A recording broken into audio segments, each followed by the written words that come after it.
விருதுநகர் மாவட்டம் ராஜபாளையம் அருகே தனியார் நூற்பாலையில் பயங்கர தீ விபத்து ஏற்பட்டிருக்கிறது. முழு விவரங்களோடு இணைகிறார் செய்தியாளர் செந்தில்குமார். செந்தில்குமார், வணக்கம். இந்த தீ விபத்திற்கான காரணம் என்ன? தீயை அணைக்கும் பணி எந்த அளவில் நடைபெற்று வருகிறது? விவரங்களை வழங்கலாம்.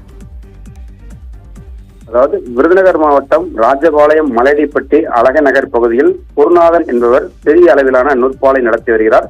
வழக்கம் போல இன்று பணிகளில் ஈடுபட்டிருந்த போது 2ஆம் கட்ட நூல் தயாரிப்பதற்காக சேமித்து வைக்கப்பட்டிருந்த கிடங்கில் 100க்கும் மேற்பட்ட பஞ்சு பொதிகளில் திடீரென தீ விபத்து என்பது ஏற்பட்டிருக்கிறது. இதில் ஒரு பகுதி வெயிலின் தாக்கமாக அடுத்தடுத்த பொதிகள் தீ முழுவதும் பரவியதன் காரணமாக தீ முழுவதுமாக பரவியிருக்கிறது. இது தொடர்பாக அக்கம் பக்கத்தினர் தீயணைப்பிற்கு தகவல் தெரிவித்ததன் அடிப்படையில் தீயணைப்பினர் சுமார் 3 மணி நேரம் தீயை அணைக்கும் பணியில் ஈடுபட்டு வருகிறார்கள்.